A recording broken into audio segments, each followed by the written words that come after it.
अस्सलाम वालेकुम, मेरा नाम है जहांसेब हाशमी और ये है BMW की दो फुली इलेक्ट्रिक बहुत फेमस कार्स। ये है BMW i4 M50 2022 मॉडल और ये है BMW i7 xDrive 60 2023 मॉडल। ये गाड़ी 22 है, ये 23 है, ये i4 है, ये i7 है। ये दोनों ही गाड़ियाँ ऑल व्हील ड्राइव हैं और अपनी कैटेगरीज में top of the line version हैं। ये स्पेसिफिक का i4 का M पैकेज है, जबकि ये गाड़ी i7 का एक्सीलेंस वर्जन है। इसमें थिएटर आता है, ये गाड़ी ऑल व्हील ड्राइव है और डुअल मोटर है। बाकी अगर बात की टेक्निकल स्पेसिफिकेशंस की तो ये दोनों ही गाड़ियाँ डुअल मोटर हैं, ये दोनों ही गाड़ियाँ बहुत ज़्यादा तेज़ हैं। अगर बात की जाए रेंज की तो ये गाड़ी आपको थोड़ी कम देती है, ये ज़्यादा देती है। एग्जैक्ट फिगर्स क्या है मैं कवर करूंगा इस रिव्यू के अंदर। फिलहाल अगर बात की जाए इन दोनों गाड़ियों की प्राइस की तो इस गाड़ी की प्राइस 3,95,00,000 है, जबकि इस गाड़ी की प्राइस 7,55,00,000 है। ये दोनों गाड़ियाँ साइकिल मोटरस्पोर्ट के पास अवेलेबल हैं और अगर आपने इनके बारे में कोई इन्फॉर्मेशन लेनी है तो आप इस दिए गए नंबर पर कॉल कर सकते हैं या फिर आप साइकिल मोटरस्पोर्ट को विजिट कर सकते हैं, जो कि रावलपिंडी में DH2 के गेट 1 के ऑपोजिट लोकेटेड है। साइकिल मोटर्स की टोटल 2 ब्रांचेस हैं, एक रावलपिंडी में मरी रोड पे और फिर एक रावलपिंडी में ये वाली ब्रांच।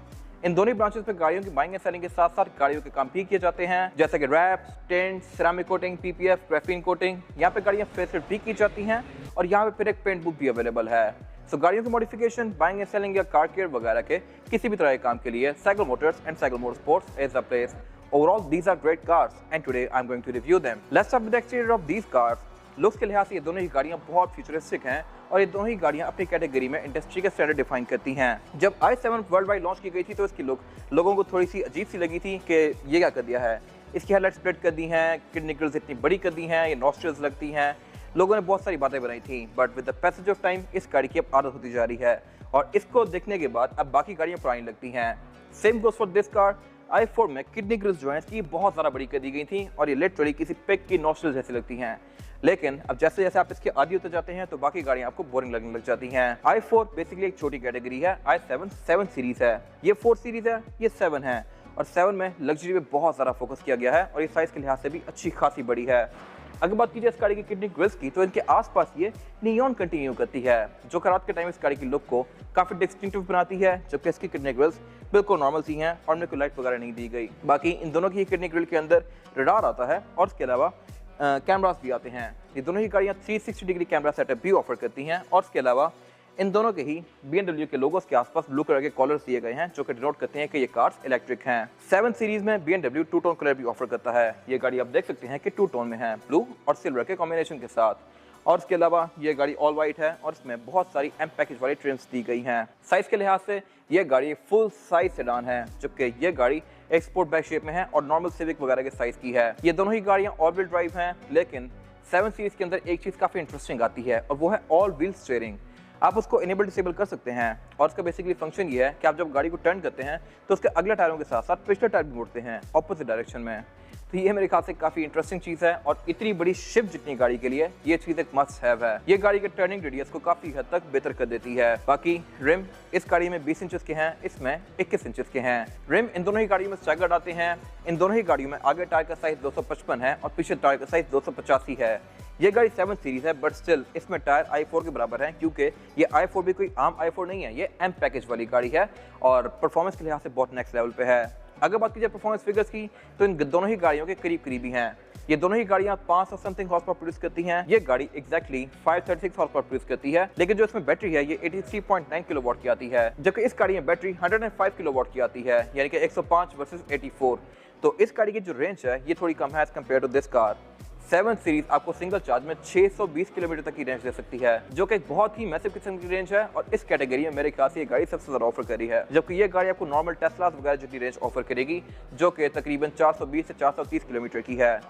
ये रेंज भी सफिशिएंट है, लेकिन अगर आपने लॉन्गर जर्नीज पे जाना है, मुल्तान, बहावलपुर, इस तरह की जर्नीज पे, तो ये गाड़ी मेरे ख्याल से एक बेहतर ऑप्शन है। बाकी बोनट के लिहाज से ये गाड़ी डेफिनेटली बहुत ज़्यादा मैसिव है। इन दोनों के वाइपर्स भी काफ़ी इंटरेस्टिंग हैं। इनके वाइपर्स के अंदर स्प्रिंकलर्स वाइपर के ऊपर ही दिए गए हैं। आप जब वाइपर चलाते हैं तो वाइपर से पहले ही पानी गिरता है और फिर साथ ही वाइपर्स को साफ कर देता है। तो ये मेरे ख्याल से एक इंटरेस्टिंग चीज़ है। और इसके अलावा अगर बात कीजिए इनकी साइड प्रोफाइल्स की, तो i4 की साइड प्रोफाइल फेयरली सिंपल सी है, क्योंकि यहाँ पे कोई खास क्वर्क्स एंड फीचर्स वगैरह नहीं दिए गए। इसके सिर्फ डोर हैंडल्स जो है ये बॉडी के साथ फ्लश हैं, तो इसकी लुक काफ़ी अच्छी आती है। i7 की डोर सिचुएशन काफ़ी इंटरेस्टिंग है। इस तरह से कि आप इसके डोर्स को इलेक्ट्रॉनिकली भी ओपन कर सकते हैं, लाइक दिस। इसमें सेंसर है, ये सेंस करके उतना ही खुलेगा जितना खुल सकता है। हालांकि डोर इससे ज़्यादा पीछे जा सकता है, बट नहीं गया क्योंकि यहाँ पे गाड़ी खड़ी हुई है। फिर आप इसको बंद भी इलेक्ट्रॉनिकली कर सकते हैं, लाइक दिस। ये चीज़ जब आप पहली बार देखते हैं तो आपको सही एक जॉ ड्रॉपिंग चीज़ लगती है। आप इसके चारों ही डोर्स को इकट्ठा ओपन भी कर सकते हैं, इकट्ठा क्लोज भी कर सकते हैं अंदर से ही। और इसकी बेसिकली फंक्शनैलिटी ये है कि अगर लेट्स सपोज ड्राइवर गाड़ी लेके आया है और यहाँ पे ऑनर ने बैठना है, तो वो उतर के आके उसको यहाँ से दरवाज़ा खोलने की जरूरत नहीं है। वो फ्रंट से क्लिक करेगा तो बैक का दरवाज़ा खुल जाएगा और उसके बाद वो उसको बंद भी कर सकता है वहीं से ही। फिर इसके अलावा इस गाड़ी के साइड मिरर के अंदर रिट्रैक्टेबल, एडजस्टेबल, ऑटो, 360 कैमरास, इस तरह के सारे फीचर्स दिए गए हैं, वो उस गाड़ी में भी हैं। इस गाड़ी में ये कंपनी से आते हैं, उस गाड़ी में ऐड ऑन हैं, बट लिए गए हैं। इसके अलावा इसमें यहाँ पर चार्जिंग पोर्ट दिया गया है, जो कि उस वाली गाड़ी में नहीं है। इस गाड़ी में बेसिकली 2 चार्जिंग पोर्ट आते हैं, एक ये नॉर्मल चार्जिंग पोर्ट और फिर एक सुपर फास्ट चार्जिंग वाला पोर्ट आता है जो कि बैक पे दिया गया है। उस गाड़ी में सिर्फ एक ही चार्जिंग पोर्ट है। लुक्स के लिहाज से आपको कौन सी गाड़ी ज़्यादा पसंद आई है कमेंट सेक्शन में मेंशन कीजिएगा। और इसके अलावा इस गाड़ी में हाइट कंट्रोल भी आता है, आप इसकी हाइट को रेस या लोअर कर सकते हैं अपनी मर्जी के लिहाज से। फिर इसके अलावा अगर बात की जाए इस गाड़ी के यूनिक सेलिंग पॉइंट्स की, तो वो है इस गाड़ी का साइज़। ये गाड़ी साइज़ के लिहाज से इतनी मैसिव है कि इसमें हर चीज़ बहुत ज़्यादा स्पेशियस है। इसका बोनट बहुत ज़्यादा बड़ा है, फ्रंट पे पैसेंजर्स के लिए अच्छी खासी जगह है, बैक पे भी अच्छी खासी जगह है। और अगर आपको और भी ज़्यादा स्पेस चाहिए तो आप एक और काम कर सकते हैं, तो ये है कि बेसिकली आप बैक पे बैठ के इस गाड़ी की जो फ्रंट सीट है उसको पूरी तरह से आगे की तरफ लिटा सकते हैं, तो इसकी जो बैक सीट है वो भी इतनी लंबी हो जाती है कि आप पूरा वहाँ पे लेट सकते हैं। अगर बात की जाए i4 की साइड प्रोफाइल की, तो यहाँ पे सब कुछ मोस्टली कार जैसा ही है। फ्रंट पे गाड़ी काफ़ी इंटरेस्टिंग है, लेकिन बैक पे गाड़ी फेयरली सिंपल सी है। यहाँ पे लेग रूम वगैरह नॉर्मल सा दिया गया है, कोई स्क्रीन वगैरह नहीं आती, क्लाइमेट कंट्रोल भी सिंगल जोन ही है, और इसके अलावा इसके डोर्स वगैरह भी बस ठीक हैं। और इसके अलावा डिग्गी भी इस गाड़ी की कैबिन के अंदर से एक्सेस की जा सकती है। जबकि अगर बात की जाए 7 सीरीज में रेयर पैसेंजर्स के लिए सीटिंग कैपेसिटी की, तो इसमें ये बहुत ज़्यादा इंटरेस्टिंग है। इसके डोर को आप इलेक्ट्रॉनिकली इस तरह से ओपन कर सकते हैं, लाइक दिस।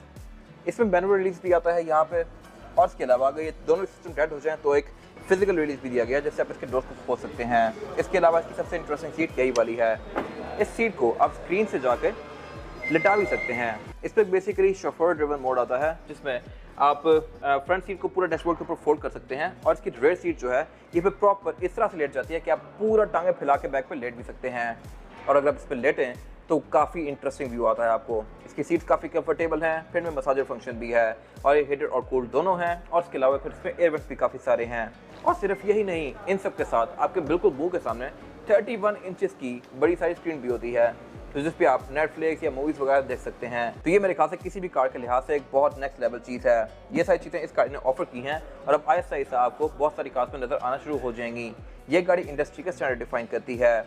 लग्जरी के लिहाज से मेरे ख्याल से ये गाड़ी बहुत सारा नेक्स्ट लेवल पे है। आपकी क्या राय है कमेंट सेक्शन में मेंशन कीजिएगा। अनलॉक करने पे i7 की टेल लाइट्स इस तरह का इफेक्ट देती हैं, ये सीक्वेंशियली ऑन होती हैं, लाइक दिस। और अगर बात कीजिए इस गाड़ी की ट्रंक कैपेसिटी की, तो ये भी इसमें अच्छी खासी स्पेशियस है। ट्रंक इन दोनों ही गाड़ियों में पावर्ड आता है, लेकिन ये गाड़ी एक प्रॉपर सेडान है, तो इसमें ट्रंक कैबिन से अलग है, और ये अच्छा खासा डीप है। इन दोनों ही गाड़ियों में बैक पे आउटलेट्स दिए गए हैं, इनके रेयर बेंचेस फोल्डेबल आते हैं, लेकिन ये गाड़ी ट्रंक कैपेसिटी के लिहाज से बहुत ज़्यादा डीप है। इसके अलावा i4 जो है उसका ट्रंक कैबिन के अंदर ही है। बेसिकली आप उसके ट्रंक को कैबिन के अंदर से भी एक्सेस कर सकते हैं, वो बेसिकली स्पोर्ट बैक शेप में है। और बाकी इन दोनों ही गाड़ियों में बैक पे कोई एग्जॉस्ट नहीं आते। लुक्स के लिहाज से मेरे ख्याल से बैक से i4 ज़्यादा एग्रेसिव है। आपकी क्या राय है मेंशन कीजिएगा। और बाकी इसकी विंड स्क्रीन थोड़ी सी छोटी है बैक पे। शार्क फिन इंटीरियर दोनों ही गाड़ियों में मिलता जुलता आता है। इसकी पूरी रूफ ग्लास की है, लेकिन ओपन नहीं होती। i4 में मोस्टली रूफ लोहे की है, सेंटर में उसका सनरूफ दिया गया है और वो ओपन होता है। तो बाकी इसके अलावा यहाँ पे कुछ खास है नहीं। और अगर बात की जाए इस गाड़ी के रेयर एंड की, तो ये पूरी कार में सबसे ज्यादा एग्रेसिव एरिया है। टेल लाइट्स में काफी पतली सी दी गई है। BMW 2 सीरीज, 3 सीरीज, 4 सीरीज में इनका जो मेन शेल है ये मिलता जुलता ही है। इवन एम8 के अंदर भी कुछ ऐसी ही आती हैं, लेकिन डिजाइन का थोड़ा बहुत डिफरेंस होता है। इसमें काफ़ी बड़ा सारा लावा LED लैंप दिया गया है, जो कि ब्रेक का है। बाकी इंडिकेटर और रिवर्स भी इसका LED में ही आता है। और ये गाड़ी क्योंकि i4 है, तो यहाँ पे एक चीज़ बहुत सारा नोटिसेबल है। इसका जो रेयर बम्पर है, इसमें काफ़ी बड़ा सारा डिफ्यूज़र दिया गया है, और इस डिफ्यूज़र के अंदर 4 बड़े बड़े एग्जॉस्ट के स्लॉट्स दिए गए हैं, और में एग्जॉस्ट नहीं है। आप अगर गौर करें तो यहाँ पे ये काफ़ी बड़े सारे स्लॉट्स एम्प्टी हैं, और उसकी वजह यह है कि ये गाड़ी इलेक्ट्रिक है, तो इसमें एग्जॉस्ट आता ही नहीं है। बट उसकी जगह स्टिल कंपनी ने रखी है इसकी लुक एग्रेसिव बनाने के लिए। बाकी इसमें फिर ये रिफ्लेक्टर्स आते हैं। बैक पे गाड़ी पार्किंग सेंसर्स ऑफर करती है, और इसके अलावा इसकी डिग्गी साइज के लिहाज से लिटरली सिर्फ इतनी सी है। तो ये मेरे ख्याल से काफ़ी एक मज़ेदार चीज़ है। काफ़ी क्यूट सी डिग्गी है इसकी, और इसकी वजह से इसकी विंडशील्ड अच्छी खासी बड़ी है। बाकी इसके बैक पे ये लेस स्पॉइलर दिया गया है। ये गाड़ी क्योंकि इलेक्ट्रिक है तो इसके BMW के लोगो के साथ ये ब्लू कलर का कॉलर दिया गया है। और इसके अलावा यहाँ पे रिवर्स कैमरा आता है इसमें, और ट्रंक को लॉक करने के लिए मैं की फॉब यूज़ कर सकता हूँ। ट्रंक इस गाड़ी का ऑल द वे अप जाता है क्योंकि ये पावर्ड है। और इसके अलावा इसकी डिग्गी कैबिन के अंदर से भी एक्सेस की जा सकती है। ये वैसे ही डिजाइन है जैसा कि ऑडी A5 का आता है। मैं इसके रेयर बेंचेस को फोल्ड करके इसकी ट्रंक कैपेसिटी को और ज़्यादा खुला बना सकता हूँ, बट स्टिल इसका ट्रंक अच्छा खासा स्पेशियस है वैसे भी। और इसके अलावा इसके अंदर ये फिर लिड्स वगैरह दी गई हैं जिनको निकाल के मैं ट्रंक कैपेसिटी और भी ज़्यादा खुली बना सकता हूँ। बाकी इस नीचे दी गई लिड को उठा के मैं इस गाड़ी की टूल किट एक्सेस कर सकता हूँ। इसमें स्पेयर टायर नहीं आता, टूल किट और चार्जर इसका यहीं पे दिया गया है। और इसके अलावा इसमें एक हार्मन कार्डन का यहाँ पे सब वूफर भी आता है जो कि फिक्स ही है। बाकी ट्रंक के अंदर ट्रैवल ऑप्टर वगैरह दिए गए हैं। टेलगेट इस गाड़ी का पावर्ड है तो मैं इसको यहीं से यूज़ कर सकता हूँ लाइक दिस। आप इसके ऊपर जाने की हाइट को भी एडजस्ट कर सकते हैं अपनी मर्जी के लिहाज से। और इसके अलावा यहाँ पे कुछ खास है नहीं। इसके बाद अगर बात की जिन गाड़ियों के इंटीरियर्स की तो ये BMW i4 का इंटीरियर है। ये इंटीरियर टेकोरा रेड कलर में है और ये गाड़ी कंपैरेटिवली कम स्पेशियस है कंपेयर टू i7 डेफिनेटली, क्योंकि एक छोटी क्लास है। ये 4 सीरीज है, वो 7 सीरीज है। सीट्स इस गाड़ी में काफ़ी कंफर्टेबल हैं, लेकिन ये गाड़ी क्योंकि M पैकेज है तो इसमें सीट बेल्ट पे M पैकेज वाली स्टिचिंग्स भी दी गई हैं ब्लू और रेड। बाकी अगर बात की जाए इस गाड़ी के स्टीयरिंग व्हील की तो स्टीयरिंग व्हील इसका पहले वाली BM से काफ़ी हद तक मिलता जुलता है। इसमें मल्टीमीडिया कंट्रोल दिए गए हैं, क्रूज कंट्रोल दिया गया है जो कि अडॉप्टिव है। और इसमें ये स्टिचिंग M पैकेज वाली आती है, डार्क ब्लू, लाइट ब्लू और रेड। और इसके अलावा स्टीयरिंग व्हील हीटेड भी है। इसके बाद अगर बात की जाए इसके मीटर की तो मीटर भी इसका मोर और लेस i7 जैसा ही है, लेकिन इसमें कॉन्फ़िगरेबिलिटी के ऑप्शन थोड़े कम दिए गए हैं। इसके आप थीम्स चेंज कर सकते हैं, कंटेंट को अपनी मर्जी के लिहाज से एडजस्ट कर सकते हैं। और इसके अलावा यहाँ पे गाड़ियों को बहुत सारी डिफरेंट सेट्स शो करवाती है जो कि आपको बहुत ही कम कार्स में देखने को मिलती हैं। और इसमें फिर एक M पैकेज की बैजिंग भी दी गई है। फिर ये गाड़ी हेडअप डिस्प्ले भी ऑफर करती है और आप इसकी भी थीम्स को चेंज कर सकते हैं। हेडअप डिस्प्ले इस गाड़ी में अच्छा खासा मैसेज आता है। आप थीम्स को इसकी मर्जी के लिहाज से पर्सनलाइज कर सकते हैं, जैसे कि sports view, directional view, standard view, reduced view, इनके बीच में है। लेकिन अगर बात की जाए i7 के इंटीरियर की तो ये इंटीरियर बहुत सारा स्पेशियस है। इसमें एम्बिएंट लाइट्स काफ़ी ज़्यादा बड़ी दी गई हैं और इसकी कलर्स की चॉइस भी बहुत ज़्यादा है।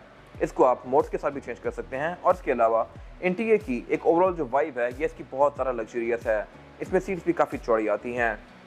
इन पे मैं आगे बात करूंगा। अभी फिलहाल अगर बात कीजिए एम्बिएंट लाइटिंग की तो इसमें काफ़ी ज़्यादा इंटरेस्टिंग है। और अगर बात कीजिए इसके स्टीयरिंग व्हील की तो ये भी मोस्टली नई BM जैसा है। आपको iX में, i7 में, ये BM की जितनी बड़ी कार्स हैं उनमें स्टीयरिंग व्हील इस तरह देखने को मिलेंगे। ये स्टीयरिंग व्हील बॉटम कट है। M पैकेज में थोड़ा ज़्यादा एग्रेसिव है, इसमें काफ़ी डिसेंट सा दिया गया है। लेफ्ट पर कुछ जो कंट्रोल दिए गए हैं क्रूज के हैं और ये इसमें डेफिनेटली एडॉप्टिव है। राइट पर कुछ जो कंट्रोल दिए गए हैं मल्टीमीडिया सिस्टम के हैं। और इसके साथ जो ये बटन दिया गया है यहाँ से आप इसके डिफरेंट मीटर की सेटिंग्स के बीच में नेविगेट कर सकते हैं। इसके मीटर की बहुत सारी डिफरेंट सेटिंग्स आती हैं। आप इसके लेआउट्स को चेंज कर सकते हैं, कंटेंट को अपनी मर्जी के लिहाज से एडजस्ट कर सकते हैं। और इसके अलावा आप हेडअप डिस्प्ले को यहाँ से कॉन्फ़िगर भी कर सकते हैं। इसमें भी थीम्स काफ़ी हद तक i4 जैसी हैं, लेकिन इसमें ऑप्शन ज़्यादा दिए गए हैं। और ये हेडअप डिस्प्ले आज तक मैंने जितने भी देखे हैं ये उनमें सबसे ज़्यादा बड़ा है। ये लिटरली तकरीबन आधा फुट चौड़ा हेडअप डिस्प्ले है, तो ये मेरे ख्याल से काफ़ी ज़्यादा इंटरेस्टिंग चीज़ है इस गाड़ी की। इसके अलावा अगर बात की जाए i4 के डैशबोर्ड के सेंटर वाले एरिया की तो इसमें ये काफ़ी बड़ी सारी स्क्रीन दी गई है। इसमें फीचर्स बहुत सारे दिए गए हैं लेकिन कंपैरेटिवली i7 से कम आते हैं। इसमें फ्रंट दोनों सीट जो है ये हीटेड हैं लेकिन वेंटिलेटेड नहीं है। आप इनको यहाँ से एडजस्ट कर सकते हैं। क्लाइमेट कंट्रोल ये गाड़ी डुअल जोन ऑफर करती है जो कि मेरे ख्याल से एक अच्छी चीज़ है। और इसको यूज़ करने के लिए यहाँ पे कुछ बटन दिए गए हैं। आप अपना फ़ोन यहाँ पे पेयर कर सकते हैं। इसका साउंड सिस्टम भी काफ़ी डिसेंट सा है। और इसके अलावा इसमें एक टाइल व्यू दिया गया है। अगर आप होम पे जाते हैं तो यहाँ पे इसका एक टाइल्स वाला व्यू आ जाता है। इन टाइल्स को आप कॉन्फ़िगर कर सकते हैं, अपनी मर्जी के लिहाज से मूव कर सकते हैं और यहाँ पे अपनी सेटिंग्स भी डिफाइन कर सकते हैं। ये बेसिकली इजी एक्सेस मोड है इसका। बाकी इसमें ड्राइविंग मोड्स भी आते हैं। ड्राइविंग मोड्स में अगर आप जाकर इसको स्पोर्ट पे करते हैं या कंफर्ट पे करते हैं या इको पे करते हैं तो इन सब के लिहाज से इसकी एम्बिएंट लाइटिंग, सीट्स, सस्पेंशन का रिस्पॉन्स और इसके अलावा मोटर्स का रिस्पॉन्स भी एडजस्ट होता है और मीटर की थीम भी चेंज होती है। उससे नीचे इसके ये एयरवेंट्स दिए गए हैं। एयरवेंट्स इसमें ट्रेडिशनल कार्स जैसे ही आते हैं, आप इनको ओपन क्लोज कर सकते हैं और ये आपके सामने हैं। i7 में थोड़े डिफरेंट हैं। उससे नीचे इसका क्लाइमेट कंट्रोल दिया गया है जो कि काफी मिनिमलिस्टिक सा है। और इसके अलावा उससे नीचे फिर देखिए कार्बन फाइबर की ट्रिम दी गई है जिसके नीचे वायरलेस चार्जर आता है और 2 कप होल्डर्स आते हैं। ये कार्बन फाइबर की ट्रिम इसलिए है क्योंकि ये गाड़ी M पैकेज है, सिंपल कार्स में डिफरेंट आती है। और अगर बात की जाए i7 के इंटीरियर की तो ये बहुत ज़्यादा लग्जरियस है। यहाँ पे वुड की ट्रिम्स यूज़ की गई हैं इंस्टेड ऑफ कार्बन फाइबर। और इसके अलावा इसकी एम्बिएंट लाइट्स काफ़ी सब्सटेंशियल हैं। इसकी आप जोन्स को चेंज कर सकते हैं, ब्राइटनेस को कम ज़्यादा कर सकते हैं और ड्राइव मोड के साथ भी चेंज होती हैं डेफिनेटली। इस स्क्रीन के अंदर फीचर्स बहुत ज़्यादा आते हैं। ये दोनों ही गाड़ियाँ एंड्रॉइड ऑटो और एप्पल कारप्ले वगैरह तो ऑफर करती ही हैं। ड्राइव मोड्स इस गाड़ी में भी दिए गए हैं लेकिन यहाँ पे चॉइस थोड़ी ज़्यादा आती है। इसके अलावा अगर बात कीजिए क्लाइमेट कंट्रोल की तो इसका डिस्प्ले थोड़ा बेहतर है। क्लाइमेट कंट्रोल ये गाड़ी 4 जोन ऑफर करती है और इसमें फंक्शन भी बहुत सारा आते हैं। इस तरह से कि इसमें चारों ही सीट्स हीटेड हैं, चारों ही कूल्ड हैं, चारों में मसाजर आता है और इसके अलावा इसका स्टीयरिंग व्हील भी हीटेड आता है, तो इनको आप यहाँ से यूज कर सकते हैं और इसके अलावा इसकी जोन्स को भी चेंज कर सकते हैं। फिर टाइल्स वाला डिस्प्ले आप शॉर्ट भी कर सकते हैं इस तरह से। ये बेसिकली इसके शॉर्टकट्स हैं जहाँ से आप इसकी डिफरेंट चीज़ों को यूज़ कर सकते हैं। और अगर बात कीजिए इसकी ड्राइविंग मोड्स की, तो इसमें कंपैरेटिवली i4 से ज़्यादा आते हैं, जैसे कि इसमें एक थिएटर मोड एक्स्ट्रा आता है, फिर इसमें रिलैक्स मोड भी एक्स्ट्रा है, डिजिटल आर्ट मोड भी एक्स्ट्रा है, जो कि आपको i4 में नहीं मिलते। iX में चीज़ें आती हैं बट थिएटर मोड iX में भी नहीं आता। अगर मैं इसको डिजिटल आर्ट पे करता हूँ तो इसका सारा ही इंटीरियर पर्पल सा हो जाएगा, एम्बिएंट लाइट्स भी, मीटर भी, मल्टीमीडिया स्क्रीन भी, और इसके अलावा जो इसमें एरियाज हैं हर चीज़ पर्पल सी हो जाएगी। अगर मैं इसको एक्सप्रेसिव पे करता हूँ तो इसकी एम्बिएंट लाइट ब्लू और येलो सी हो जाएगी, और इसके अलावा ये गाड़ी मसाज स्टार्ट कर देती है और एक कामिंग सी साउंड प्ले कर देती है। इसके अलावा नीचे पर यहाँ पे इसके एयरवेंट्स दिए गए हैं। एयरवेंट्स इस गाड़ी में काफ़ी हद तक हिडन है। ये डिज़ाइन काफ़ी यूनिक है और बहुत ही कम कॉस्ट में देखने को मिलता है। आगे आहिस्ता आहिस्ता ये चीज़ कॉमन होती जाएगी। इसको यूज़ करने के लिए नीचे यहाँ पे एक ये कर्सर दिया गया है, और इसके अलावा ऊपर इसको ऑन या ऑफ करने के लिए स्लाइडर दिया गया है। ये स्लाइडर इलेक्ट्रॉनिक है, और इसके अलावा फिर इसके साथ हेडलाइट बटन दिया गया है जो कि अगेन टच में है।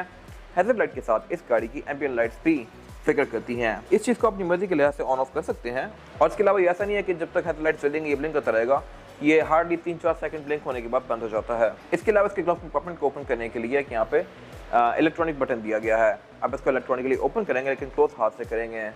फिर इसके अलावा नीचे इसमें भी वायरलेस चार्जर आता है, 2 कप होल्डर दिए गए हैं। और अगर बात की जाए i4 के गियर वाले एरिया की, तो गियर सिलेक्टर इसमें काफी हद तक मोस्टली BMs जैसा ही है। इसमें गियर सिलेक्टर प्रॉपर एक ट्रेडिशनल है, और इसके अलावा फिर साथ यहाँ पे कुछ नॉर्मल बटन दिए गए हैं जैसा कि हर BM में आते हैं। और इसके अलावा इसके स्क्रीन के बीच में नेविगेट करने के लिए जो स्क्रॉलर व्हील दिया गया है, ये भी नॉर्मल सा ही है। 2021-22 वाली 2 सीरीज के अंदर भी ऐसा ही आता था, लेकिन i7 में चीजें बहुत सारा इंटरेस्टिंग है।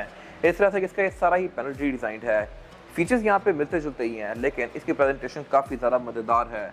इसका इंजन स्टार्ट स्टॉप यहीं पे दिया गया है जो कि क्रिस्टल का है। गियर सिलेक्टर भी इसका पूरा ही एक क्रिस्टल है, और इसके अंदर लाइट ग्लो करती है। रात के टाइम इसकी लुक बहुत ज़्यादा मज़ेदार आती हैं। इसको इस तरह से डिफरेंट गेट्स के बीच में स्विच करेंगे, और इसके अलावा पीछे भी इसकी पार्टनर ब्रेक दी गई है। सारा इसका ये डायल दिया गया है जहाँ से आप इसकी स्क्रीन को यूज़ करेंगे, लेकिन ये इसमें क्रिस्टल है। इस गाड़ी की पूरी ही थीम बेसिकली क्रिस्टल्स वाली है। बेशक एम्बिएंट लाइट्स हो, वॉल्यूम रॉकर हो, पुश बटन हो, या फिर इसका गियर सिलेक्टर हो, हर चीज़ में क्रिस्टल की दी गई है। और इसके अलावा पीछे फिर इसका सेंटर कंसोल दिया गया है, और इसकी लिड भी इसमें हीटेड आती है। अगर आप हीटेड सीट्स को ऑन करेंगे तो इसका आपकी साइड वाला एरिया गर्म होगा। बाकी अगर बात की जाए सीट्स की, तो ये BMW i4 की सीट्स हैं जो कि रेड कलर में है। इसको आप कस्टमाइज कर सकते हैं at the time of purchase. और इसके अलावा ये सीट्स इलेक्ट्रॉनिकली एडजस्टेबल हैं, लेकिन इसके कंट्रोल वहीं पे दिए गए हैं जहाँ पे आम कार्स में आते हैं।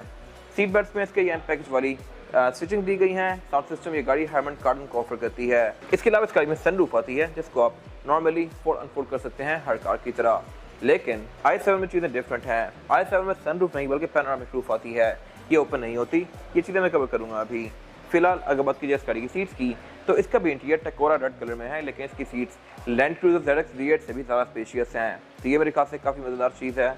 और इसके अलावा इसकी सीट्स के जो कंट्रोल हैं ये डोर्स में दिए गए हैं। ये बेसिकली क्रिस्टल्स हैं जो कि प्रेजेंटेशन के लिहाज से बहुत ज़बरदस्त हैं, और इसकी डोर्स की जो एम्बिएंट लाइट्स हैं ये भी बेसिकली क्रिस्टल की फिनिश के अंदर हैं। इसका लॉक अनलॉक टच बटन से कर सकते हैं। इसकी सीट्स में मेमोरी फंक्शंस भी आते हैं। और इसके अलावा अगर आप इसकी ये मून रूफ को फोल्ड करते हैं तो इसका शटर जो है ये पीछे से आगे की तरफ आता है। ये चीज़ मैंने पहली बार किसी कार में देखी है। i7 में हर चीज़ क्रिस्टल की फिनिश में है, जबकि i4 में सब कुछ नॉर्मल सा है। अब अगर बात की जाए इन गाड़ियों की रेयर पैसेंजर्स के लिए सीटिंग कैपेसिटी की, तो पहले स्टार्ट करते हैं i4 से। i4 बैक पे कोई बहुत ज़्यादा स्पेशियस नहीं है। इसमें यहाँ पे कैपेसिटी तकरीबन 7 के ग्रांड जितनी ही है। इसमें बैक पे 2 से 3 लोग बैठ सकते हैं। 2 लोग कंफर्टेबली बैठेंगे, 3 लोग थोड़े फंस जाएंगे। बैक पे क्लाइमेट कंट्रोल की जोन दी गई है, और यहाँ पे 2 पावर आउटलेट दिए गए हैं। फिर इसके अलावा सेंटर कंसोल में इसके कप होल्डर्स दिए गए हैं, और सेंटर कंसोल भी इसका बस ठीक है साइज़ के लिहाज से। इसमें फिर ऊपर कैबिन लाइट्स दी गई हैं, एंड दैट्स इट। लेकिन अगर बात की जाए i7 के रेयर पैसेंजर्स की सीटिंग कैपेसिटी की, तो ये बैक पे बहुत सारा इंटरेस्टिंग कार है। किस तरह से मैं कवर करने वाला हूँ। फिलहाल अगर बात की जाए इसके रूम की, तो ये अच्छा खासा चौड़ा है। बैक पे एक गाड़ी लैंड क्रूजर जितनी तरह चौड़ी है, और इसमें फैंस वगैरह नॉर्मल दिए गए हैं, लेकिन इसमें बैक पे क्लाइमेट कंट्रोल की जोन यहाँ नहीं दी गई। तो आपको लग रहा होगा कि जोन आती ही नहीं है, i4 में जोन तो थी, बट ऐसा नहीं है। इसमें जो जोन दी गई हैं ये बेसिकली डोर्स के अंदर दी गई हैं। इसके दोनों लेफ्ट और राइट डोर्स के अंदर स्क्रीन आती हैं, और स्क्रीन से आप पूरी ही गाड़ी को कंट्रोल कर सकते हैं काफ़ी हद तक। अगर मैं सीट्स में जाता हूँ तो यहाँ से मैं इसकी सीट्स को एडजस्ट कर सकता हूँ इंडिविजुअल पॉइंट्स के ऊपर। इसकी सीट्स में मसाजर भी आते हैं। इन मसाजर्स को मैं यहाँ से ऑन ऑफ कर सकता हूँ, और फिर इस मसाजर के अंदर डिफरेंट बहुत सारे मोड्स आते हैं। फिर आप इस मसाज की इंटेंसिटी को एडजस्ट भी कर सकते हैं। और अगर बात कीजिए एम्बिएंट लाइटिंग की, तो आप इसको भी बैक से बैठ के अपनी मर्जी के लिहाज से चेंज कर सकते हैं, डिफरेंट कलर्स के बीच में भी और ब्राइटनेस के लिहाज से भी। Like this. फिर इसके अलावा मैं इस पूरी ही गाड़ी की रीडिंग लाइट्स को भी कंट्रोल कर सकता हूँ। यहाँ से बैठ के मैं गाड़ी के ड्राइविंग मोड भी चेंज कर सकता हूँ। अगर मैं इसके ड्राइविंग मोड को एक्सप्रेसिव पे करता हूँ तो ये ब्लू और येलो सी हो जाती है, जैसे कि आप देख सकते हैं। तो बेसिकली पूरी ही कार की थीम चेंज हो गई है सिर्फ बैक के एक कंट्रोल से। और इसके अलावा सिर्फ यही नहीं, इसकी लेफ्ट की सीट आप काफी हद तक रिक्लाइन भी कर सकते हैं। यहाँ पे लिटरली पूरा बंदा लेट सकता है। ये गाड़ी बैक पे बहुत सारा स्पेशियस है। और सिर्फ यही नहीं, इस गाड़ी में ऊपर थिएटर स्क्रीन भी आती है और थिएटर स्क्रीन के पीछे जो पैनोरामिक रूफ दी गई है इसमें एम्बिएंट लाइट्स भी आती हैं जो कि आप बैक पे लेट के एंजॉय कर सकते हैं। फिर इस गाड़ी में ब्लाइंड्स रेड डोर्स में भी आते हैं, बैक पे भी आता है और पैनोरामिक रूफ का भी आता है। आप इन सारे ही ब्लाइंड्स को इंडिविजुअली या फिर इकट्ठा इस स्क्रीन से कंट्रोल कर सकते हैं। फिर आप इस स्क्रीन से इस बड़ी स्क्रीन को भी कंट्रोल कर सकते हैं। इस गाड़ी में एक 31 इंचेस की स्क्रीन आती है जो कि 8K स्क्रीन है। ये बहुत ज़्यादा हाई क्वालिटी है और इस सब के साथ ये स्क्रीन टच भी है। आप इसको टच से डिफरेंट मोड्स के बीच में यूज़ कर सकते हैं। इसमें यूट्यूब, अमेजोन, नेटफ्लिक्स, इस तरह की सारी चीज़ें आती हैं। और इसके अलावा इसके अगर मैंने सेटिंग्स को डिफाइन करें हैं तो मैं डोर्स पे दी गई स्क्रीन से कर सकता हूँ इस तरह से। अगर मैं राइट पे बैठा हूँ तो स्क्रीन को राइट पे कर सकता हूँ, लेफ्ट पे बैठा हूँ तो इसको लेफ्ट पे कर सकता हूँ अपनी मर्जी के लिहाज से। ये मेरे ख्याल से काफ़ी मजे की चीज़ है। तो बेसिकली लग्जरी के लिहाज से i4 i7 का कोई मुकाबला नहीं। i4 थोड़ी सी स्पोर्टी कार है लेकिन i7 बहुत ज़्यादा लग्जरियस है। स्पीड इन दोनों की ही करीबी है। i7 इतनी ज़्यादा मैसिव होते हुए भी एक परफॉर्मेंस कार के साथ कम्पीट कर सकती है। इसके बाद अगर बात कीजिए इस गाड़ी की टायर साइज की, टायर साइज जो ऑफर करती है i4 फ्रंट पे यह है 255, 35 और 20 और जो पीछे आता है वो है 285, 30 और 20। इसमें 20 इंचेस का मल्टी प्रोग्राम आता है जो कि एम पैकेज वाला है। इसमें लिटरली एम पैकेज की बैजिंग भी दी गई है और इसके अलावा टायर इस गाड़ी में फ्रीली के हैं। रिम इसके स्टैगर्ड हैं, यानी कि अगले रिम कम चौड़े हैं और पिछले रिम ज़्यादा चौड़े हैं। अगर आप इसके रिम के इस वाले एरिया पे गौर करें तो इसका कम डीप है और पिछले वाले रिम का ज़्यादा डीप है। ये चीज़ एम पैकेज में आती है क्योंकि ये गाड़ियाँ बहुत ज़्यादा तेज़ होती हैं, तो पिछला टायर थोड़ा ज़्यादा डीप रखा जाता है और डेफिनेटली उसको अकोमोडेट करने के लिए उसके ऊपर एक और फेंडर भी लगाया हुआ है। तो लुक्स के लिहाज से इसकी लुक काफ़ी मज़ेदार आती है और रिम इसमें 20 इंचेस का है जो कि गाड़ी साइज़ के लिहाज से सिविक जितनी है। तो मेरे ख्याल से काफ़ी इंटरेस्टिंग चीज़ है। फिर इसके अलावा इस गाड़ी में ऑर्बिटल डिस्क ब्रेक आती है और इसमें रीजनरेटिव ब्रेकिंग भी है। रीजन के 3 लेवल्स हैं, आप उसको हाई, मीडियम या लो पे कर सकते हैं काइनेटिक एनर्जी रिजर्व सिस्टम को। और बेसिकली रीजन ब्रेकिंग से ये गाड़ी बैटरी को चार्ज करती है। इसका ब्रेकिंग एक्सपीरियंस भी कंपैरेटिवली सिंपल गाड़ी से डिफरेंट होता है। ये गाड़ी रेस छोड़ने के बाद खुद तो थोड़ी ब्रेकिंग करती है और आप अगर ज़रा सी ब्रेक दबाएं तो ये गाड़ी बहुत ज़्यादा रुकती है। तो इस चीज़ का यूज़ टू होने में आपको थोड़ा सा टाइम लगेगा, बट जब आप इसके यूज़ टू हो जाएंगे तो फिर आपको आम गाड़ियाँ इतनी मजे की नहीं लगेंगी। बाकी इसके अलावा यहाँ पे कुछ खास है नहीं। इसके बाद अगर बात कीजिए इस गाड़ी के टायर साइज की, टायर साइज जो ऑफर करती है 7 सीरीज। ये फ्रंट पे है 255, 45 और 20 और बैक पे आता है 285, 40 और 20। इस पर हम स्टैगर्ड हैं और ये 20 इंचेस के हैं। स्टैगर्ड का मतलब ये है कि अगले टायर कम चौड़े हैं और पिछले टायर ज़्यादा चौड़े हैं। ये गाड़ी है तो वैसे ऑल व्हील ड्राइव, लेकिन बैक पे ज़्यादा पावर जाती है और एक्सीलरेट करने पे गाड़ी बैक से ज़्यादा बैठती है, तो बैक पे ग्रिप ज़्यादा होनी चाहिए, तो इसलिए इसमें बैक पे टायर थोड़े ज़्यादा चौड़े रखे गए हैं। और इसके अलावा रिम इस गाड़ी में 20 इंचेस का है जो कि एक्सीलेंस वाला है।